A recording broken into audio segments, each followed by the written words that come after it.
Hello, my beautiful people. Good afternoon, good morning, good evening. Depends where you are in the world.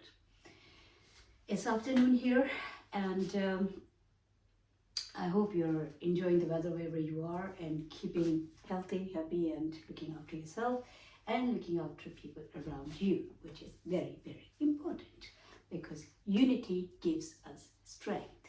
Unity, because we're human beings and we're social animals, so we definitely, not all the time, but yet we definitely need each other's support, love, care, all those things. And the more we think about it and care about all those things, the better it is, because then it also improves our life and our uh, well-being, health, and everything, right? Anyway, um, unfortunately, sometimes things get really too messy that either we are not feeling well or we are having some other problems, and then we start behaving like, we start feeling um, self-victimization. That's the word. So we start feeling like, oh, why me? Why it's happening to me? We start feeling sorry for ourselves. And that actually brings more and more of the reasons to feel sorry for yourself. To be honest with you, I mean, it can only happen when you only think, when you are farsighted.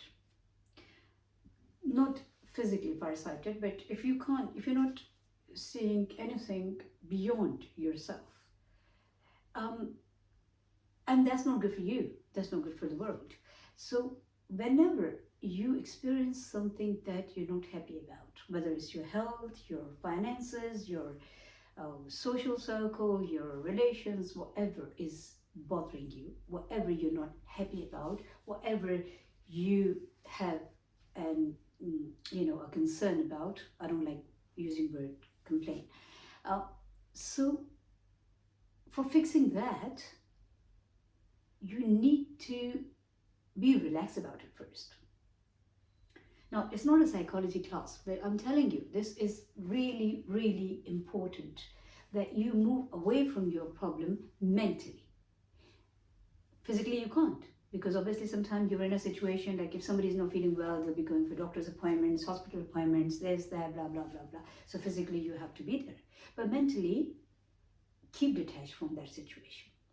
Because if you don't do that, if you keep attached to that situation, you will not be, if you're not moving on mentally, you cannot move on physically. You go more and more, it's like a quicksand. You'll be sinking in, going deeper and deeper and deeper in that. Trust me, I'm telling you the truth. So for dealing with any problem in your life, whatever it is, first detach yourself emotionally and mentally from that, whatever is happening there. Then you can make better decisions, you can see it more clearly, and because you're not clinging on to that situation mentally and emotionally, your physical body will also, come out of that more easily.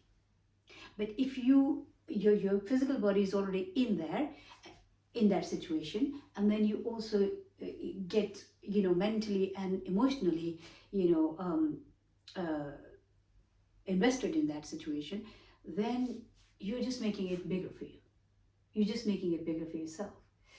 So my little suggestion to everyone, because I care about everybody, I care about all the life that God has created, whether they're human beings, plants, underwater world, or life, underwater life, or the birds or animals, anybody. Because life is so precious. We should value life. We should love life. It's not just about our life, it's about the life. And that is very important. So if you know how beautiful life is, then you will appreciate life around you. And you will not think because physically we are here for an experience. I keep talking about it, and then I don't talk too much about it because then some people think like, oh, it's a spiritual sort of thing. I don't want to make it spiritual. I don't want to make it religious. I'm just talking in general exactly how it is. Because we are not just physical bodies, we are something else as well, right? And so much has been explored. Some has been proven scientifically, some has not been proven scientifically. But how much science has explored yet? 5% maybe? So 5% is not even half of it. So I don't know. I mean, it's good that scientifically we can prove the things sometimes. But having said that, not everything is scientific. Life is far bigger than what we think it is. It's big, really huge. Science or human knowledge or human perception or human imagination, nothing can even reach to half of it. No ways. At least up till now that hasn't happened, right? And I always hope that hopefully it will not happen. Why? Because the beauty of life is not knowing. If you know everything, you will lose the interest. So not knowing, it has its own charm. What's going to happen tomorrow? What's going to happen next minute? What's going to happen next hour? It's a mystery. And that's what makes it more beautiful. And not only that, but also when we go into something, we messed up so much with nature. And the consequences are not, we can see it. The consequences are most of the time not good. So interfering with nature is asking for a disaster. That's how I feel about it. And that's my opinion, right? You can think differently. You can feel differently. You know, we're all entitled to our own, perception about the things and our own opinions. Anyway, so that's all I wanted to say. I just wanted to say that if you're having, because I was talking to somebody and I've done so many videos on this, and when people are, it's like you're surrounded by your problem all the time. Change your environment, change your mindset, move away from that environment, even if you can go to a friend's house or a family member's house or somewhere.